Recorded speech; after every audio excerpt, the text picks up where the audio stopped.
Bom, pessoal, boa tarde a todos. Sejam todos muito bem-vindos a mais um seminário do Grupo de Dinâmica Orbital e Planetologia da Unesp de Guaratinguetá. Eu sou a professora Rosana, aqui do Departamento de Matemática, e hoje nós temos o prazer de receber o Felipe Monteiro, que vai apresentar a palestra para a gente.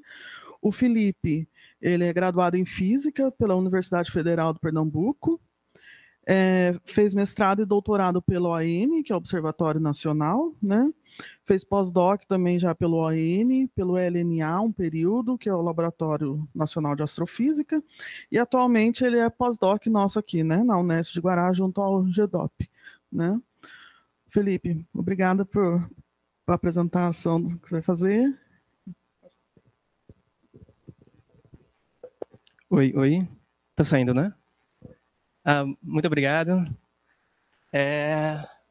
Então, eu fiz uma apresentação, estava pensando em como fazer essa apresentação aqui hoje, e como eu decidi falar sobre asteroides binários, que é algo que eu comecei a pesquisar no final do doutorado, mas de 2020, 2021 para até hoje, é o que eu acabo me dedicando mais tempo.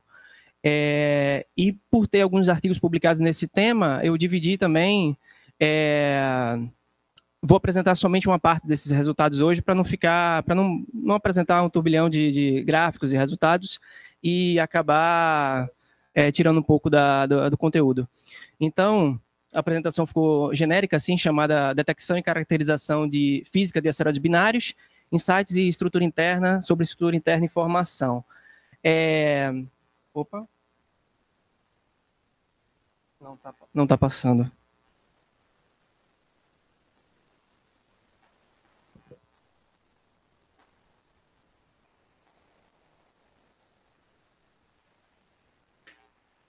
A gente fez o teste e funcionou.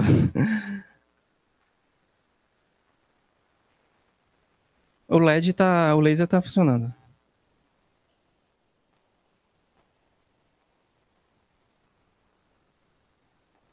Não, deixa eu ter um passo aqui. Pois é. Tá bom. Então, esse trabalho, Aí não está passando aqui no botão agora.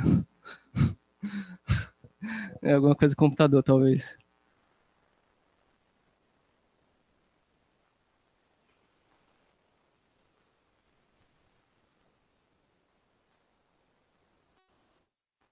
Agora vai. Acho que agora vai também. Pronto, então, voltando. Aqui alguns projetos que eu tenho em andamento, né, só para mencionar para as pessoas que não me conhecem, eu tenho trabalhado com propriedades, né, caracterização física de asteroides, em pequenos corpos em geral, principalmente usando a fotometria como técnica principal, para obter período de rotação, direção de polo, modelo de composição superficial. Então, essa caracterização me permite atacar também outras coisas, como a força de coesão, verificar também a evolução dinâmica e determinação do efeito Yarkovsky-Orp, propriedades dinâmicas da superfície e ao redor de asteroides.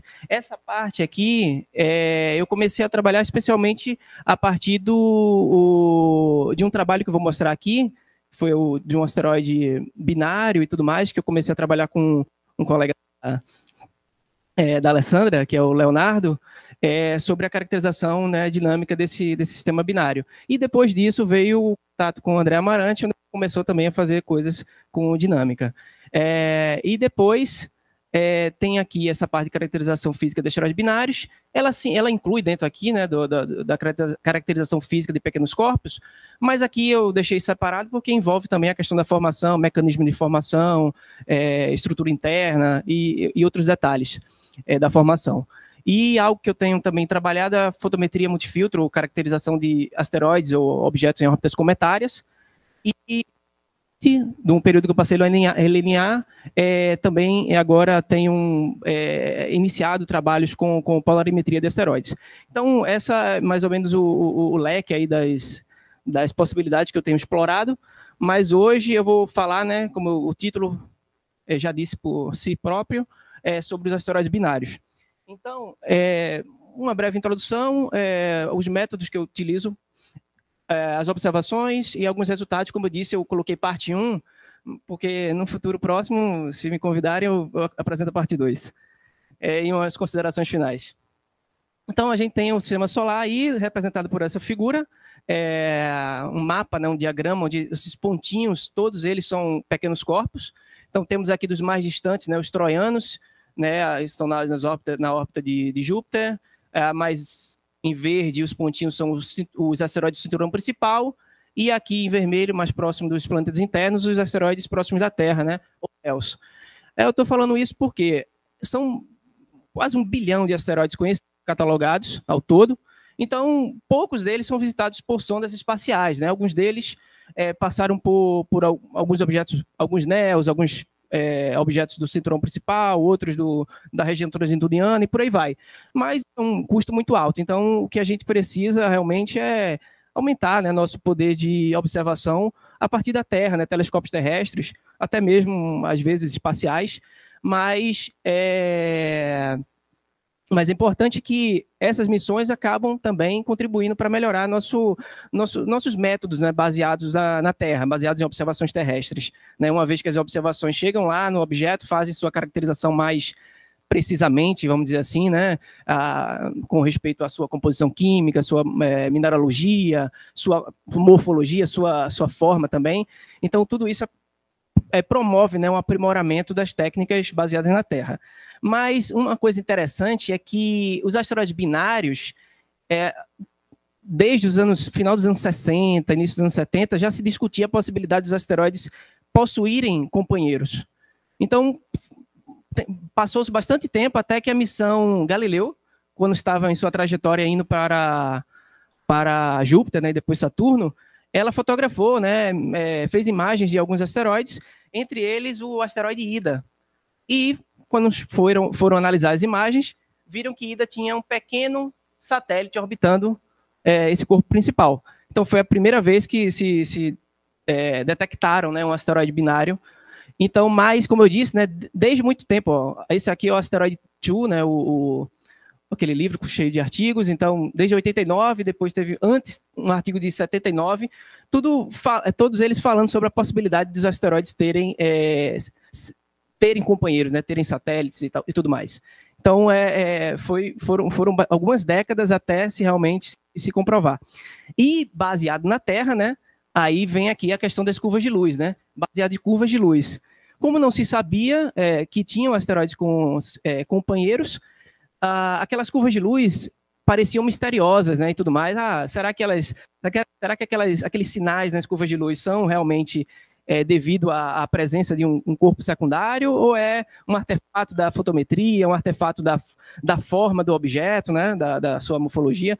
Mas, com o passar do tempo, realmente se comprovou que os asteroides têm sim companheiros. Então, hoje, né, décadas já se passaram, então várias técnicas são usadas para a detecção desses objetos. Então, aqui é uma imagem do Didymos, né, feita pela missão DART, né, Didymos e Dimorphos, e aqui é um objeto detectado pelo Arecibo, né, pelo radiotelescópio. Então, bem resolvido aqui, 2 corpos. Aqui é o videozinho dele, né, do gráfico, mas para fazer uma divulgação.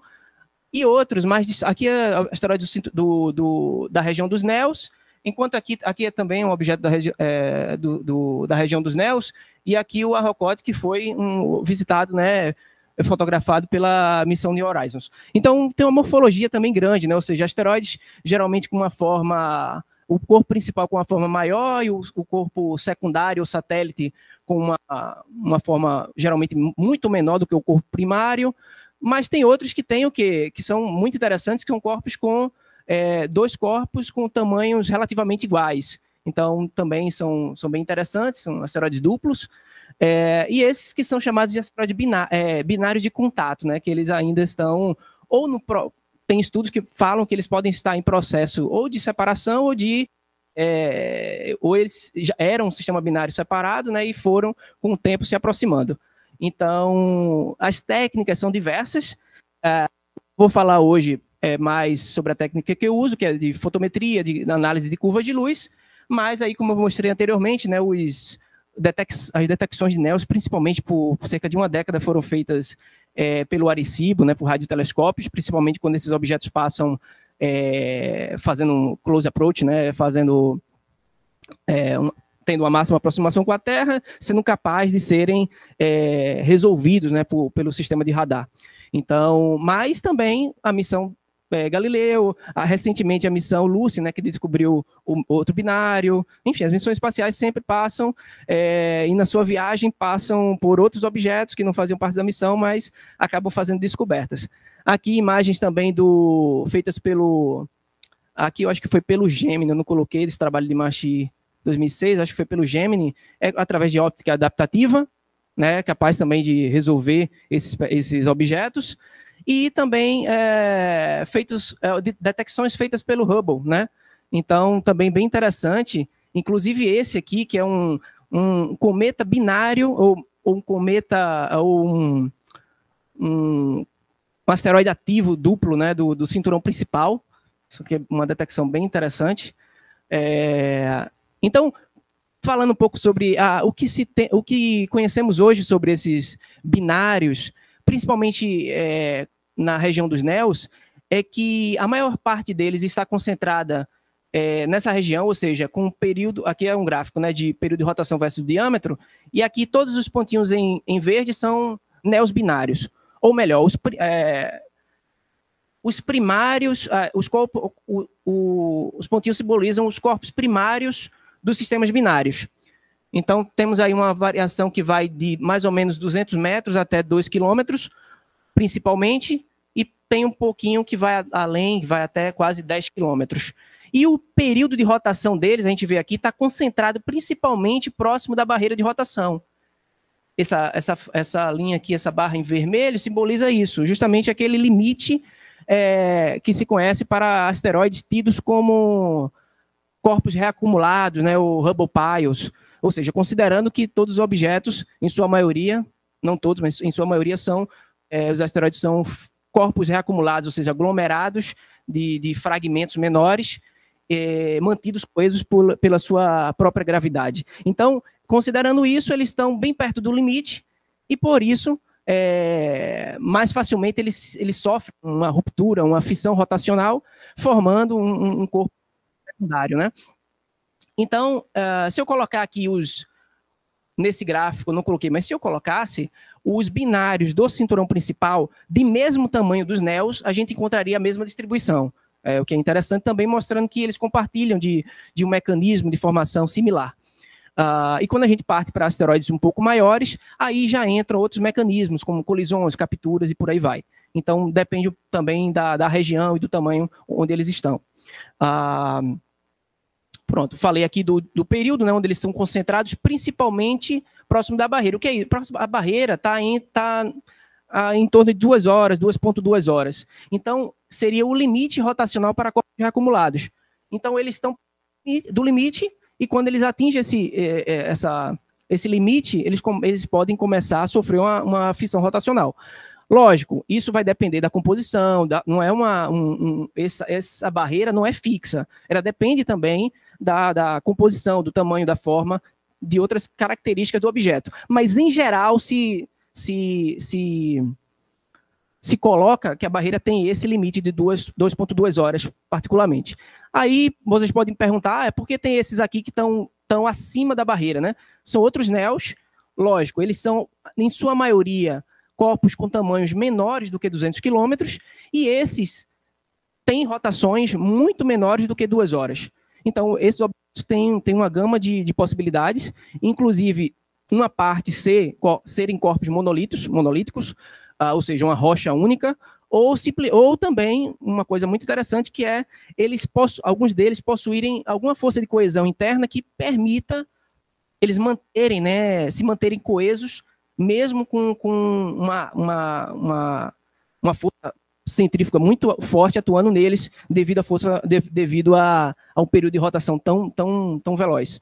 Então, aqui algumas estatísticas, né? Entre os NEOs temos quase 100, e nos asteroides no cinturão principal temos aí cerca de 250 asteroides binários conhecidos. Então, o mecanismo de formação, como eu falei anteriormente, né? Esse trabalho é muito interessante, eu gosto de citar ele, embora seja um pouco antigo, 2008, é uma simulação muito interessante, onde ele envolve a questão do efeito Yorp, que é um dos principais mecanismos, vamos dizer assim, de acelerar o asteroide, ou seja, o período de rotação desses objetos, ao longo do tempo, pode ser acelerado. Ou seja, esse asteroide vai sofrer um torque, pequenos torques muito pequenos, mas que ao longo do tempo vai gerando uma aceleração no asteroide. E ele pode sair de um período de 4 horas e vai chegando próximo daquele limite rotacional. Então, nessa simulação, eu não coloquei aqui o videozinho, mas tem a simulação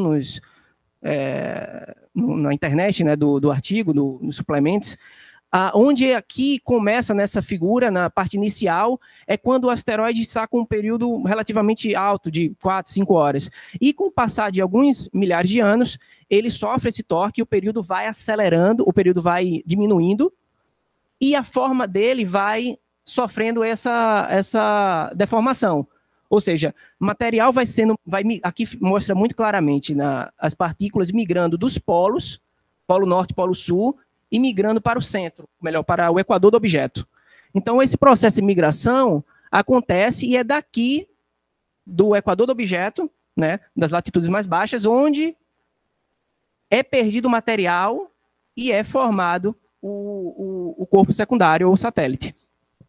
Então, esse é o mecanismo mais propício para a formação dos asteroides menores, ou seja, asteroides menores do que 10 km, e com períodos rápidos, abrangendo tanto os asteroides do cinturão principal como os NEOs.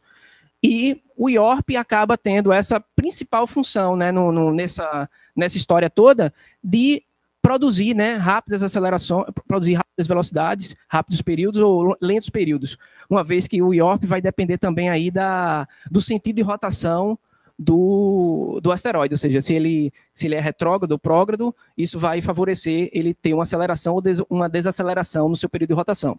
Então, ele vai propiciar também a deformação da forma e, consequentemente, a formação binária. Então, alguns objetos já foram bem modelados. Esse aqui foi observado e, consequentemente, modelado através inicialmente observado por observações no Arecibo, no radiotelescópio, mas depois modelado a sua forma como tal, e a gente vê essa borda, né, equatorial bastante proeminente, característica desse material que migra dos polos até o Equador e depois, consequentemente, é perdido para a formação do binário, do satélite. E a gente vê isso também, né, nos asteroides que não são binários, mas quem sabe no futuro eles poderão vir a ser. Então, o Bennu, Ryugu, eles têm essa forma, né, top shape, né, ou diamante, né, com essa borda equatorial, provavelmente sinalizando o material que migrou dos polos. Então, na questão da análise de curva de luz, para fazer toda a detecção e caracterização desses sistemas, a curva de luz, né, que mostra para nós aí a variação do brilho em função do tempo, e isso vai depender da geometria de observação, entre outras coisas. Aqui temos o alfa, é o ângulo de fase, e o θ é o ângulo de aspecto, né, que é o ângulo entre a direção do eixo de rotação e a linha divisada. Isso é importante porque, dependendo desse ângulo de aspecto, as curvas de luz podem ter variação em suas formas, nas suas amplitudes, e isso tem muita implicação sobre o que a gente pode pesquisar sobre a forma, né, a morfologia e a modelo de forma do objeto. Então, as propriedades da curva de luz, né, que a gente pode investigar são a forma, o estado de rotação, né, tanto o período de rotação, mas também a direção de polo, que é muito importante, como eu disse anteriormente, para a gente saber se o objeto tem uma rotação retrógrada ou prógrada, saber a obliquidade, que são características importantes para a gente investigar o que eu falei sobre efeito Yorp, Yarkovsky e tudo mais.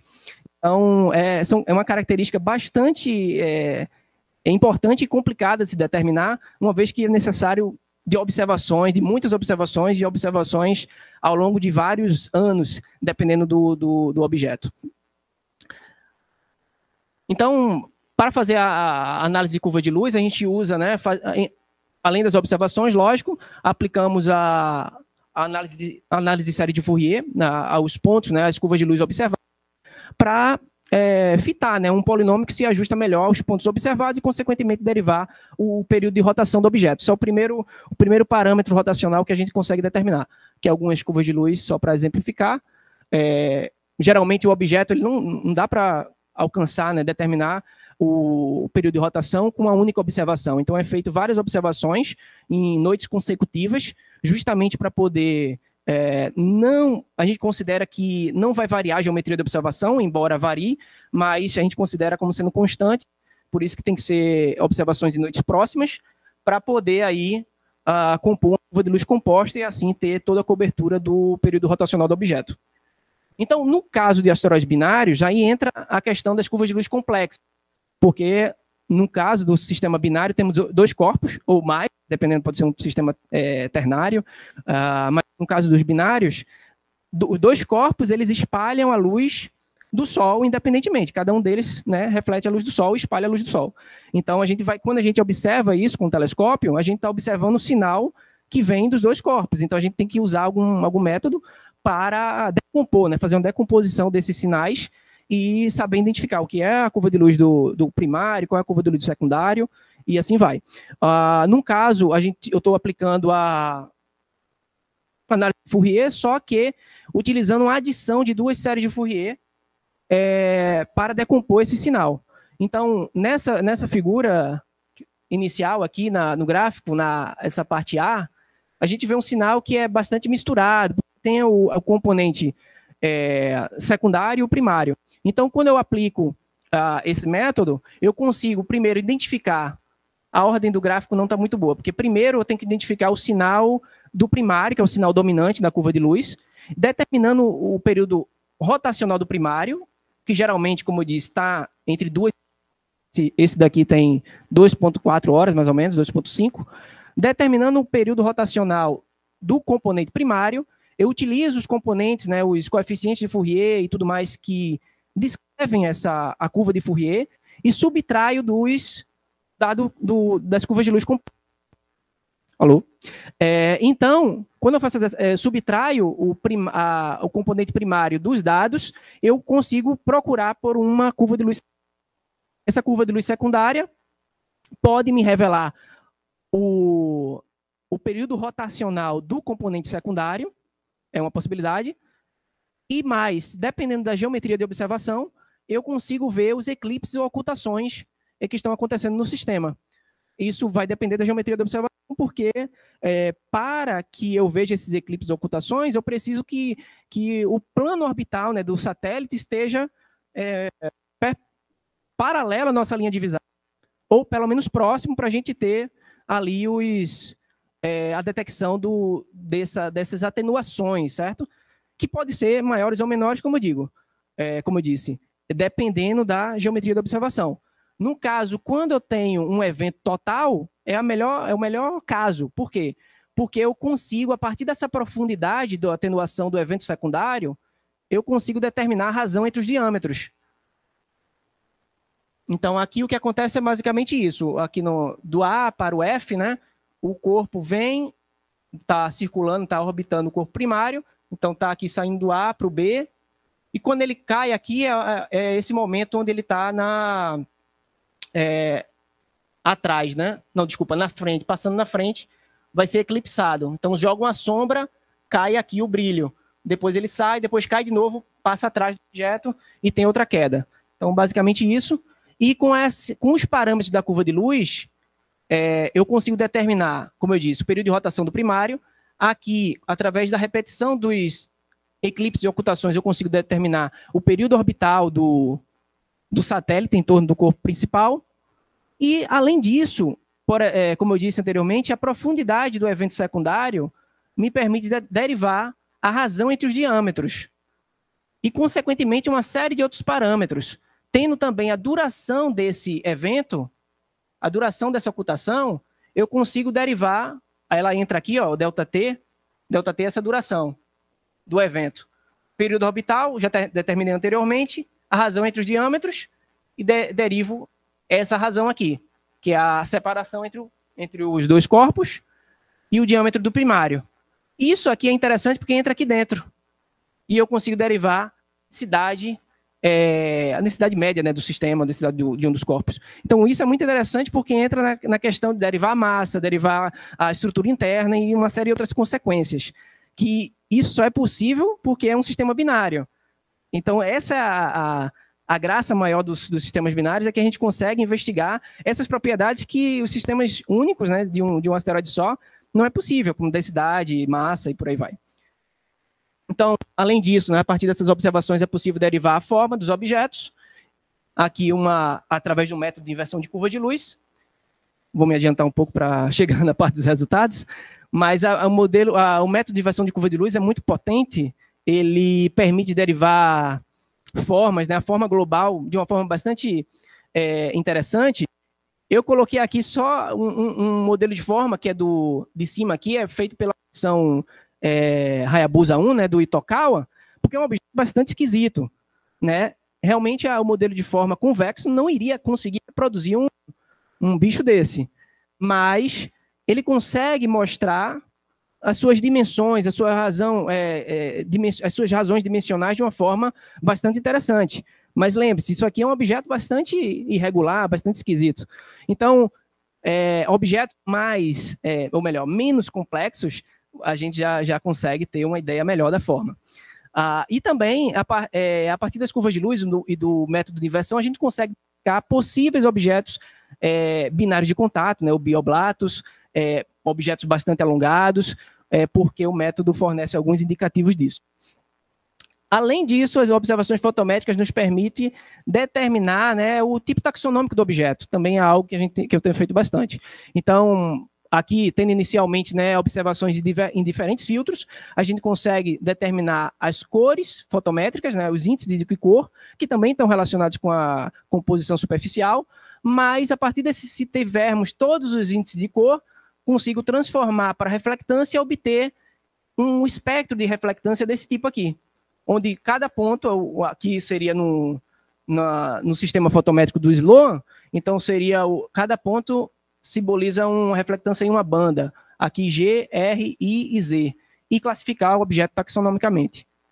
Então, observações que eu tenho realizado nos últimos anos têm sido no OASI, que é lá do Observatório Nacional, do projeto Impacton, também do Blue Mountain Observatory, que é um parceiro na Austrália, tem 2 telescópios, um de 61 centímetros e outro de 35. Aqui, ó.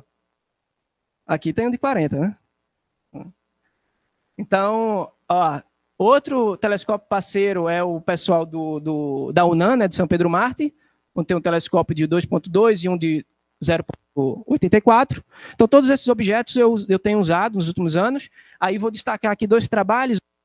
Análise das propriedades do asteroide 2017 YE5, onde todas as características investigadas indicam que ele pode ser um cometa, né, um cometa duplo, um cometa binário da família de Júpiter, dormente, porque a gente não viu sublimação, nem nenhuma característica de sublimação de gelo.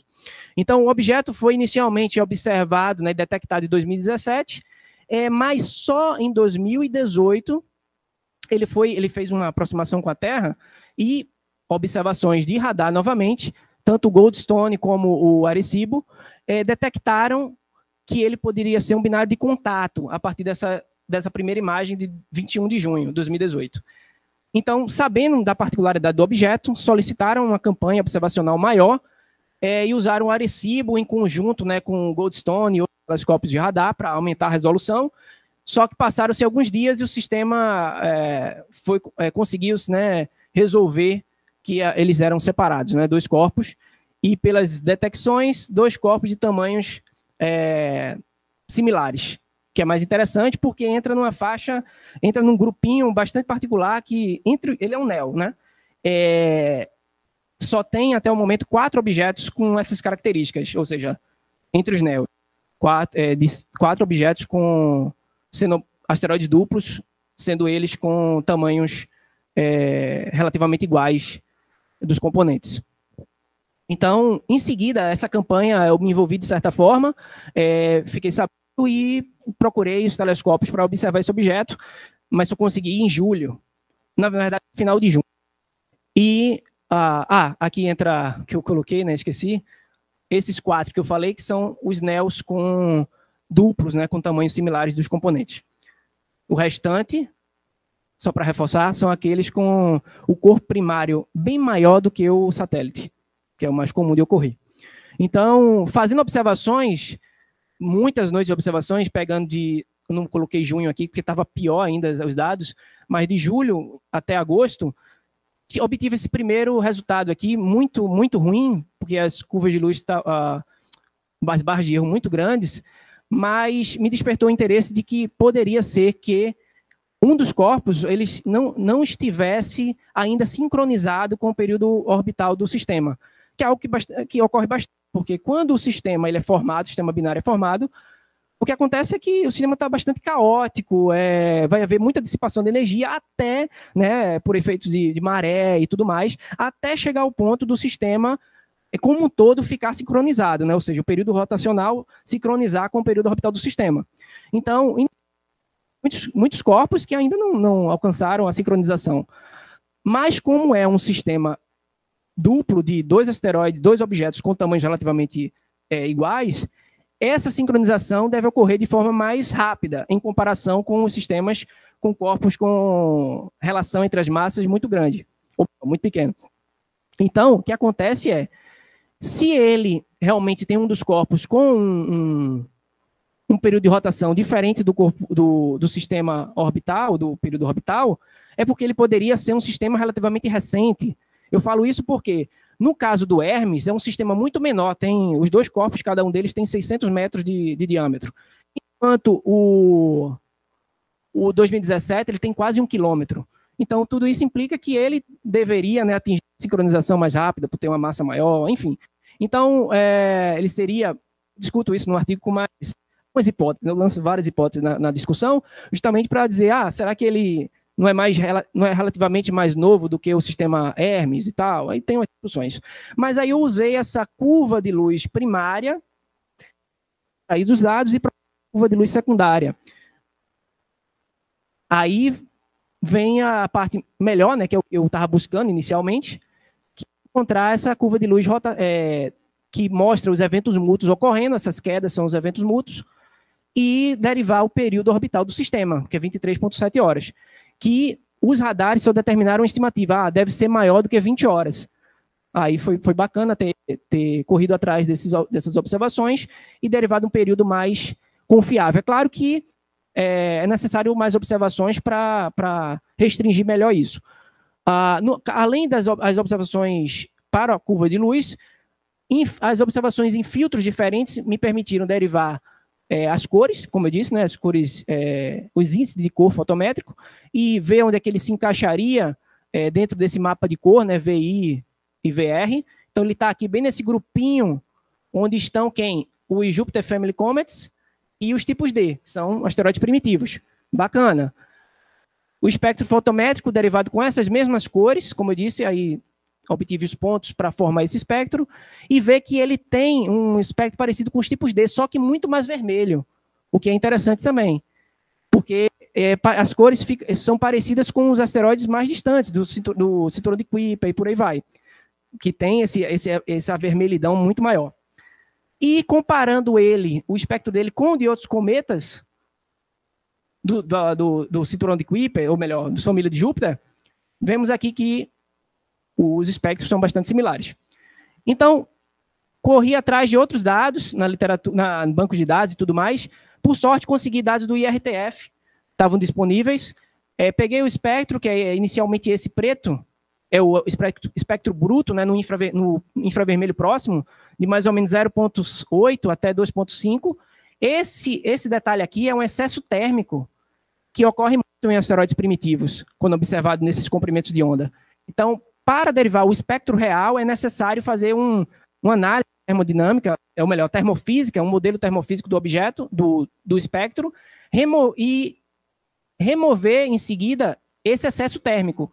Removendo esse excesso térmico, eu fico com esse espectro em azul, que seria o espectro real do objeto, que é também, se eu colocar aqui, ele é bem parecido com os tipos D, como a gente já sabia previamente com os resultados de fotometria. Ok.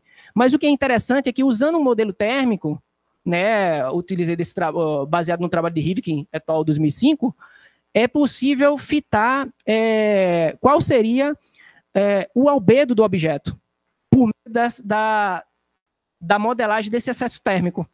Então, com albedo, com tipo taxonômico, com todas essas características,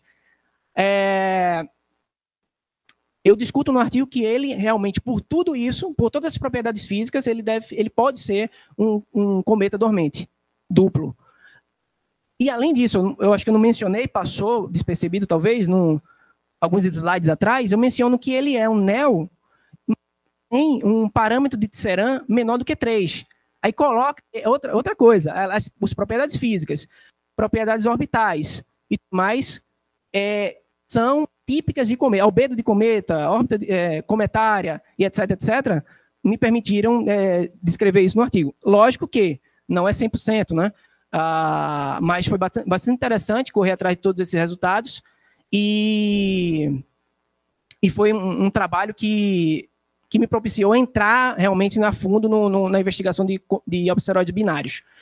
Aí, só para finalizar, tem esses resultados de outro trabalho relativamente recente, 2023, que eu queria mostrar também a possibilidade de detecção de asteroides binários. Ou seja, no doutorado, eu consegui observar cerca de 80, mais ou menos, asteroides NEOs em sua...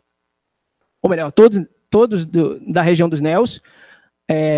E, dentre os períodos de rotação desses objetos, que estão distribuídos aqui, eu obtive 18 deles com período de rotação entre 2 e 3 horas. Aí, opa, dá para investir mais coisa aí. Esse trabalho de 2023 contém 46 NEOs com período de rotação e tudo mais. Só que eu adicionei mais outros 10 NEOs com período de rotação entre 2 e 3 horas, que foi de um trabalho anterior. Eu fiquei com 28 NEOs com período de rotação entre 2 e 3 horas. E resolvi investigar eles mais a fundo. Ou seja, será que tem algum sinal, algum indício de binaridade? Aí fui atrás deles. Então, aqui está os verdinhos, né? São aqueles do gráfico, só os NEOs binários conhecidos, registrados, e em azul os NEOs que eu estava buscando investigar algum sinal de binaridade. Então, o primeiro deles foi o 1995 SA.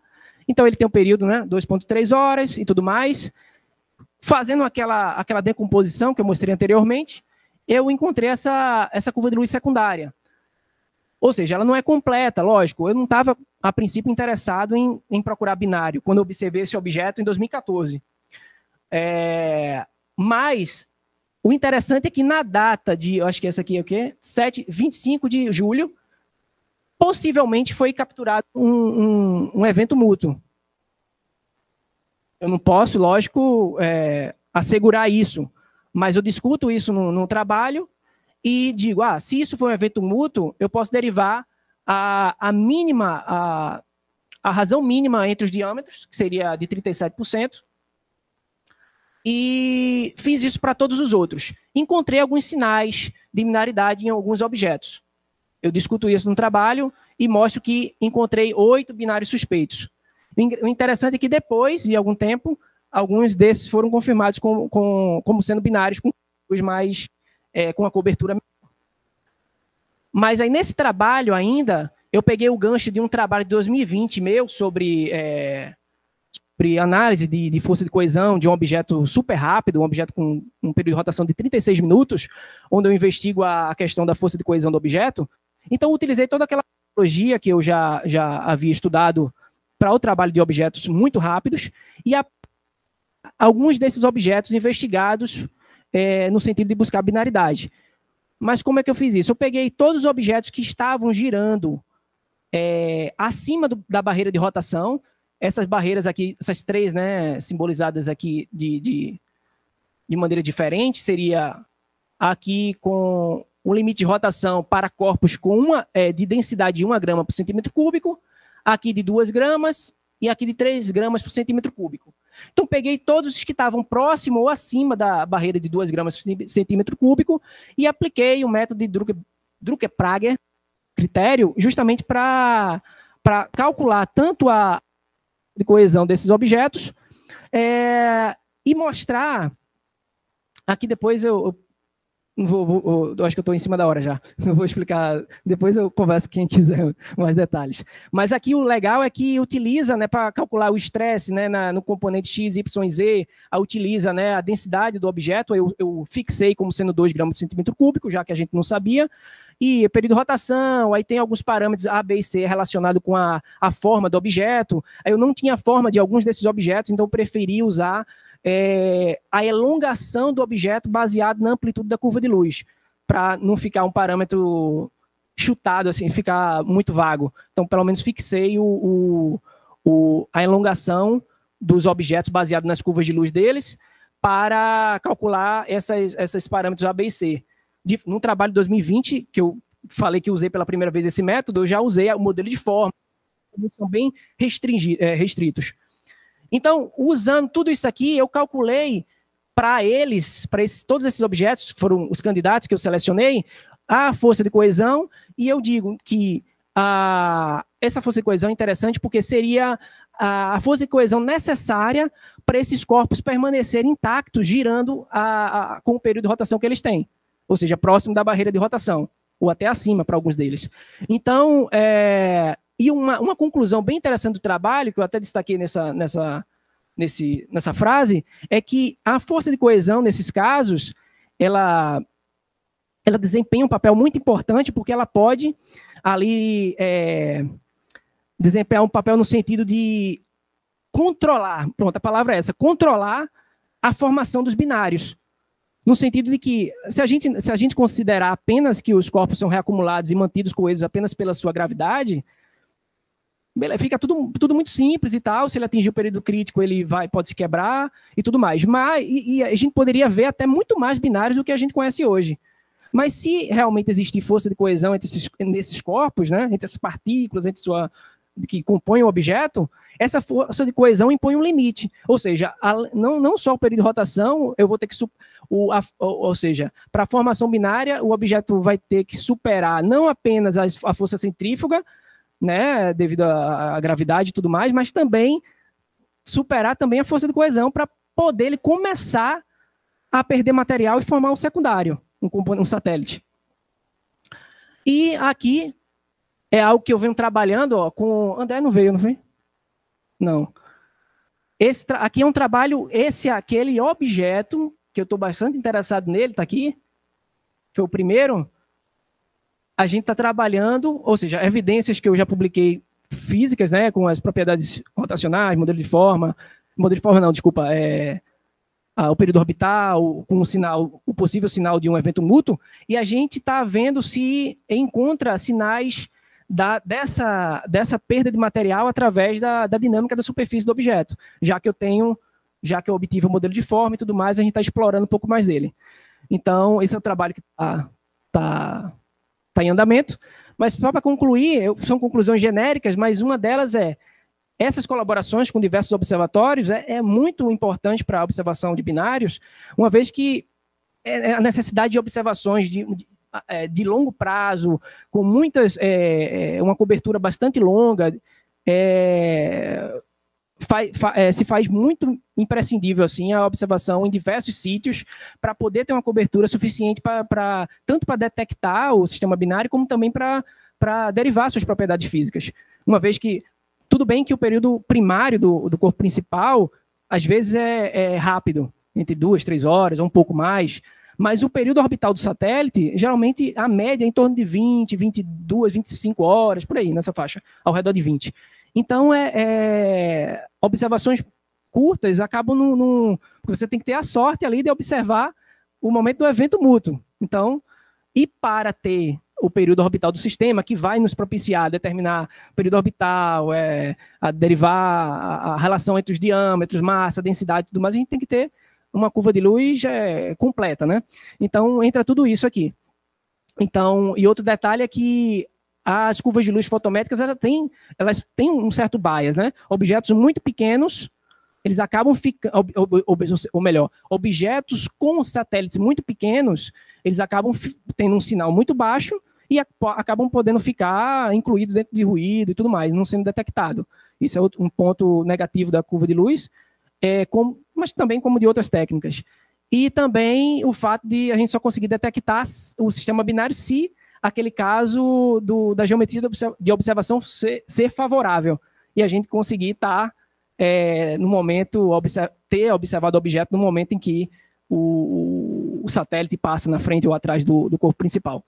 Então é isso. Eu corri um pouquinho para poder falar tudo, espero que tenham gostado e tenham entendido.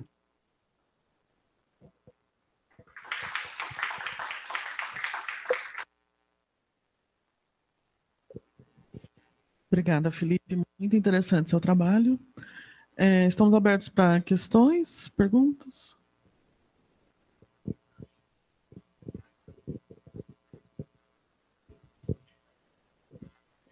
Oi, Felipe. Para fazer as observações aqui, o que você precisaria? Oi. Boa. Inicialmente, eu estava, agora nas últimas noites, eu estava com os alunos no OPD e estava também em horários vagos, estava até planejando, vendo os objetos possíveis de ser observado aqui. O ponto e uma dificuldade é somente escolher certos objetos que tenham magnitude visível daqui. Mas, como eu disse, eu trabalho com binários, não só entre os NEOs, que talvez seja uma dificuldade aqui, porque eles são menores, mais fracos, mas eu penso em incluir nas observações para serem feitas aqui objetos maiores, binários do cinturão principal, nesse sentido. Objetos com... Eu estou calculando até... Não sei se você já fez esse cálculo da magnitude limite, mas eu imagino que objetos até a magnitude 15 ou um pouquinho... Ou está muito? Devolvo a pergunta. 15... Numa noite muito boa, longe do prédio, talvez consiga, mas se a gente ficar bem... 15,5, assim, acho que foi o limite na melhor noite que a gente conseguiu. Até 13 é confortável. Pronto, então é o que eu estava calculando mesmo. Então, dentro desse limite, dá para fazer uma campanha bacana de alguns asteroides binários do cinturão principal que tenham esse limite alcançável. E de filtro, precisaria alguma coisa? Não, a princípio não. Se tivesse, seria bom também, mas observando CLIA, porque as curvas de luz aí não precisariam dos filtros, só se a gente quisesse fazer algo mais, como espectros fotométricos, curva de fase, mas tendo noites boas e o telescópio disponível, dá para a gente fazer grandes coisas. O telescópio tem noite boa que está mais complicado. Obrigado. Mais perguntas? Otto? Pode perguntar? Obrigado pela apresentação, parabéns, muito boa, bem didática. Um monte de coisas fiquei curioso aqui, mas uma delas é sobre a força de coesão. Você pensa em alguma coisa eletrostática, tipo Van der Waals, ou tem uma coisa um pouco diferente disso? Oi. Sim. Nos trabalhos que começaram a surgir de 2000 para cá, quase no final de 2000, tem um trabalho bem famoso, eu acho que é Rosapel, não sei se é essa pronúncia, que ele começou a lançar cálculos teóricos mesmo sobre força de coesão, e ele aposta eu falo aposta porque é aposta mesmo, nas forças de Van der Waals, para serem o grande elemento ali que pode estar contribuindo para a coesão dos asteroides. Então, força de Van der Waals entre as partículas que compõem ali o objeto. Então, mas tem muita coisa ainda para se fazer, algo relativamente novo e que eu vejo que não estão dando tanta importância para a questão da força de coesão. Muitos trabalhos relativamente novos simplesmente consideram ainda o objeto um Hubble Pi e ponto final.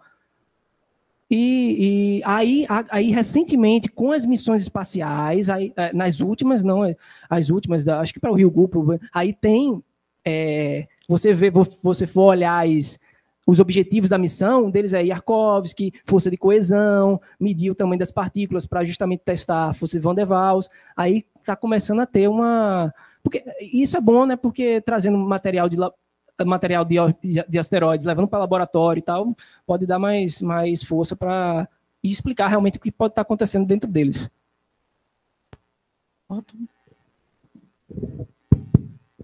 Muito boa apresentação. Tem também uma porção de questões, mas focar em duas aqui. Uma tem a ver com a força de coesão. Você mostrou na tabela ali, os números são bastante variados, né? Ah, sim. E que nem lá, 87, né? O outro é 3, 2. Suponhamos, o que significa, né? Você dizer que um tem força de coesão 2 e o outro 80. O que Você tem uma informação por trás aí. O que sim, ela sim. traz? Nesse caso, esses cálculos que levam em consideração densidade, período de rotação, forma e tudo mais, é justamente para verificar. E outra coisa, eles são relativamente baixos porque os objetos estão próximo ou um pouquinho abaixo da barreira de rotação. Então, supõe que a gravidade seria o principal elemento para manter os asteroides intactos. Aí, se a gente for considerar objetos que estão girando acima dessa barreira, né, com o período de rotação mais rápido, aí os valores já disparam, já aumentam muito. Justamente porque é o valor, essa força de coesão é o valor, nesse caso, é o valor limite, o valor mínimo necessário para que o corpo se mantenha coeso. Então, é a força de coesão para manter ele coeso. Ok. E a outra questão é naquele outro exemplo que você falou no início, lá do cometa dormente e tal. Já se tinha essa interpretação de que ele seria um cometa dormente a partir da dinâmica dele, Não tinha nada sobre... Nada. Os únicos dados que tinham a respeito dele eram do Arecibo e com as informações físicas iniciais do sistema. Até então, asteroide. Alguns chegavam até a mencionar... Não, acho que nem isso. Eu lembro que em algum evento, algum congresso, eu acho que o pessoal do Arecibo levou um pôster, aí mencionava em algum lugar que só o parâmetro de Ceran dele, e que tinha uma tabelazinha com parâmetros orbitais. Só isso. Só isso. E a densidade dele ficou em quanto? Ah, verdade. A densidade, que é algo bem... Eu nem comentei, que é um dos principais resultados, né, disso, ficou entre 0,6 e 1,2. Ok. Obrigado. Mais alguma questão? Isabel? Oi, Felipe. Parabéns pelo trabalho. Um comentário. Eu vi numa das curvas de luz que tem, de um dos objetos, que tem dados do SWIFT, que é um satélite de raio-x. Então, se você precisar de dados de curvas de luz em UV, oriundos de satélite de raio-x, como SWIFT, XMM, Chandra, que são os que eu trabalho, bem, me fala que eu posso providenciar essas curvas de luz para você. Porque eles têm banco de dados disponíveis ou...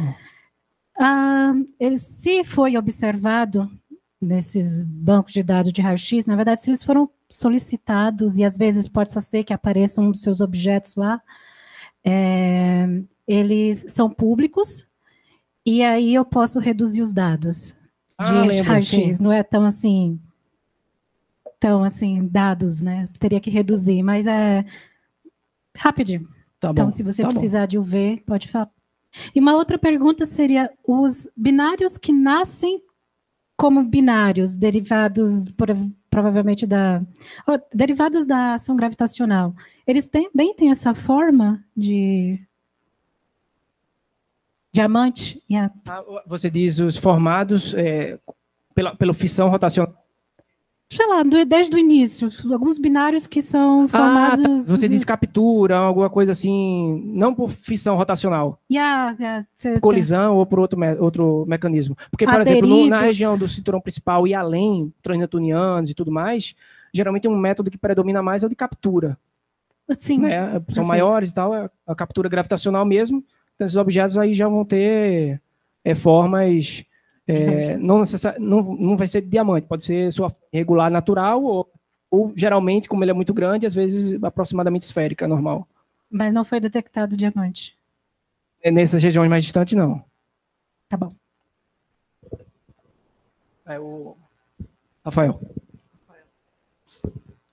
Felipe, parabéns pela apresentação, muito Obrigado. Interessante. É só uma curiosidade minha, aquela imagem que você tem ali 2017 YS5, que no primeiro parece que é de contato, e depois, com a melhor da resolução da observação, ele passou...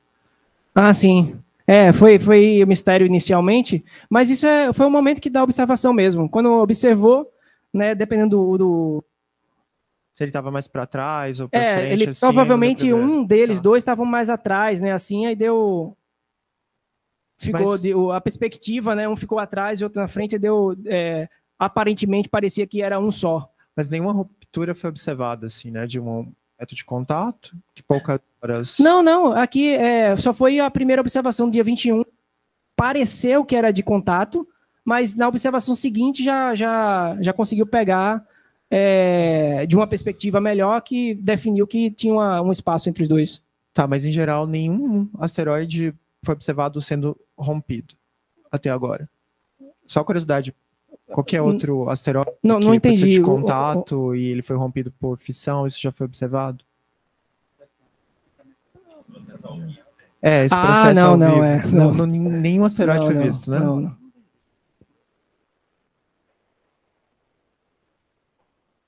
Isso aí geralmente acontece. Teve um cometa, mas por conta, enfim, da outburst, né, explosões, ruptura mesmo do cometa devido à sublimação, né, explosão de gelos. E teve outro também, acho que teve um que foi o cometa, um asteroide também, né, em Júpiter, se separou antes. Acho que até atravessou ali o limite de Roche e ele se separou, coisas assim. Por que é tão difícil de observar essa ruptura, sendo que eles são rápidos? Não, mas aí, como eu disse, aquela simulação mesmo que eu mostrei somente os painéis, né, aqui. Esse processo, né, de aceleração do objeto até ele atingir o limite de Rush vai durar milhares de anos. Então, milhares de anos esse processo? Uhum. Tá, eu achava que era... Porque são pequenos toques diminutos que o efeito Yorp vai causando no asteroide até ele atingir esse limite crítico e daí começar o processo de... Aqui deve ter os limites, porque além do tempo que leva até ele atingir o limite crítico, vai levar um tempo até ele ir perdendo material, partícula por partícula ali, até se aglutinar, se acretar para formar um sistema, um satélite, né? Então, a formação desses binários é mais lenta do que a formação quando acontece na fase do gás, né? Para o stream stability, quando esses planetesimais eles são formados por colapso, eles duram em 5.000 anos, você já forma vários binários ali de mais largos, é claro, mas... você está falando a formação do disco de gás, sim. Aqueles binários que provavelmente estão no cinturão de Kuiper lá, que foram mantidos intactos, né?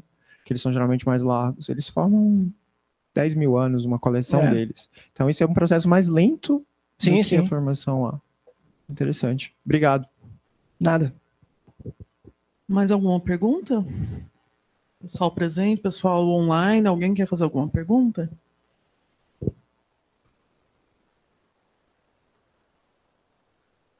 Não?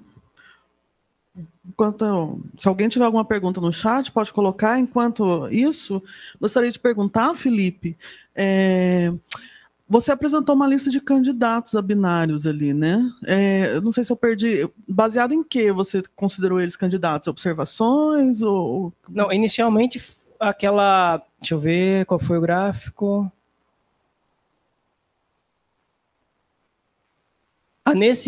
No estudo que partiu, acho que desde o início da tese, de doutorado, eu comecei a observar vários objetos, mais de 100 objetos. Aí, dentre esses objetos, eu tive cerca de 28 deles com período de rotação entre 2 e 3 horas. Então, como a maioria dos sistemas binários com tamanhos menores do que 10 quilômetros tem os primários desses sistemas têm um período de rotação entre 2 e 3 horas, por ser um período próximo do limite, né, crítico para corpos reacumulados, então eu decidi investigar eles com mais profundidade. Mas é aquela coisa, tem trabalhos que mostram que cerca de 15% dos NEOs, da população de NEOs, pode ser binária. 15%. E essa taxa sobe para quase 70% se você pegar os com rápida rotação. Aí, ou seja, a chance de você observá-los e que eles, né, aumenta bastante. Entendi, é pelo período, né?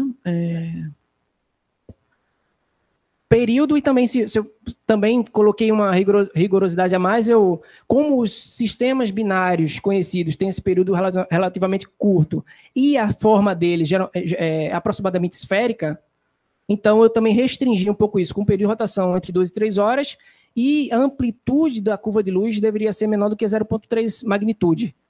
Isso é outra coisa que eu ia te perguntar, a forma desses candidatos, eles predominam aquele formato lá de peão, né, que a gente fala? Sim. Predomina essa forma? Justamente porque o método o mecanismo de formação mais eficiente, realmente, seria o método de fissão e vai causar essa migração do material dos polos para o Equador. É por isso que ele fica com essa forma. Tá. E isso já tem, pelo menos, a gente não tem verificado ainda a fissão rotacional, a fissão acontecendo, mas esse processo de migração dos polos para o Equador, isso aí já fica bastante claro, através tanto das observações como das missões e tudo mais, porque não só a aparência, né, dessa borda equatorial, que é visivelmente, né, você olha e já vê, mas por espectroscopia, fotometria e tudo mais, a gente consegue detectar que material é mais antigo no Equador, é como se material novo ficasse aparecendo nos polos, justamente porque ele vai sendo descoberto, né? E vai dando luz ali a parte mais nova do objeto que estava escondida anteriormente. Certo. Aí fica claro, né, dessa migração. Sim. Uma última pergunta, ninguém se manifestou no chat. Existe esse número, né, do 15%, da previsão de que 15% dos NEOs sejam binários, né? Mas não se tem esse número, né, de observados. É bem... Não, é bem abaixo. É bem abaixo, Tanto né? é que a gente tem 30... Não, já está quase batendo 40 mil, né, NEOs conhecidos, a gente só tem 100 asteroides binários. Acho que o natural é pensar que é uma questão observacional, né? Mas, assim, você acha que também, diante dos seus resultados, poderia ser uma questão de mostrar que não é tão fácil, assim, formar esses binários? Justamente, aí entra, realmente tem a questão observacional, que não é não simples detectar. A curva de luz tem toda aquela problemática, né, de observar no momento certo, enfim, aí vai ter uma probabilidade de você observar e capturar, né, e observar o evento mútuo, mas também tem os bias, ou seja, se o objeto for muito pequeno, a gente todos os trabalhos mostram que todos os binários conhecidos, a razão entre os diâmetros é de 0,18, ou seja, pode ser um bias observacional, ou seja, objetos com satélite menor do que isso não são detectados através de observações terrestres, então tem esse limite. E aí eu coloco aquela questão, a força de coesão também impõe um limite e desempenha um papel na formação desses objetos. Ela controla, e talvez os estudos que falaram em 15%, talvez não, com certeza estavam baseando-se apenas na formação por fissão rotacional, devido e considerando o objeto como sendo um Hubble Pile simples, né? Uma estrutura aglomerada gravitacional. Então, isso aí é até legal, porque pode-se fazer um novo estudo e adicionar uma força de coesão, né, característica e verificar em simulações o que... Porque usa-se muito esse número de 15%, mas eu cheguei a olhar esse trabalho. E eu acho que dá para fazer uma bela revisão, né? E realmente, o primeiro trabalho que falou sobre isso foi em 2006. Ou seja, se eu não me engano, bastante antigo. De verificar crateras, não é? Na Terra. Teve esse também, crateras na Lua, em Vênus, alguma coisa assim. Tem esse, aí tem outro também que é fotométrico. Tá. Mas esse aí é um também que chegaram na mesma conclusão, 15% dos dois. Tá. Mas realmente está na hora de fazer uma revisão mesmo. Tá bem. Obrigada, Felipe. Bom, o chat, ninguém se manifestou. Alguém tem mais alguma questão adicional? Não? Então vamos agradecer o Felipe mais uma vez pela excelente apresentação. Obrigada, Felipe.